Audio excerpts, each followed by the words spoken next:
BRS MLA Maganti Gopinath కన్నుమూత. కొంతకాలంగా kidney సమస్యలతో బాధపడుతున్న గోపీనాథ్ 5న గుండెపోటుతో గచ్చిబౌలిని ఏఐజీ ఆసుపత్రిలో చేరిక. చికిత్స పొందుతూ ఈ తెల్లవారుజామున కన్నుమూత. వరుసగా 3 సార్లు జూబ్లీహిల్స్ ఎమ్మెల్యేగా గెలుపు.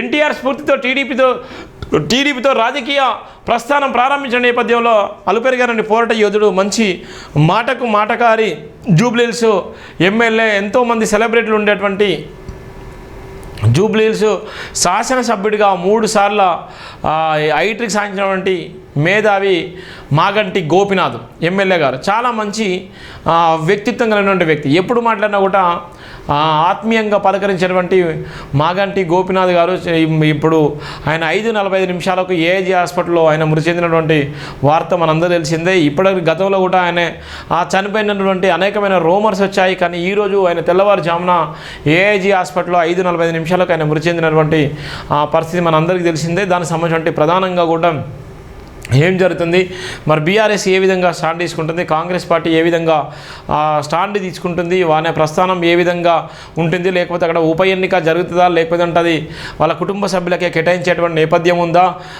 ఎంతో ఇబ్బందులతోనే ఆయన ఏ అయితే గుండెపోటు వచ్చిన నేపథ్యం ఉన్నదో, ఒక పక్కన డిప్యూటీ స్పీకర్ ప్రసిద్ధిను విషయంలో ఇప్పటికే వివాదం జరుగుతున్న నేపథ్యంలో ఆయన గుండెపోటు రావడము, మరణించడం అయితే ఇది ఒక సంచలనంగా మారిపోయిన నేపథ్యం ఉంది. ఎవరికి ఎలాంటి ఆపదలు వచ్చినా చూసుకున్నటువంటి ఎమ్మెల్యేలకే ఆపదలు వస్తే పరిస్థితి ఏందన్నటువంటి నేపథ్యం ఉంది. ఇది ప్రధానంగా ఉన్నటువంటి ప్రధాన వార్త.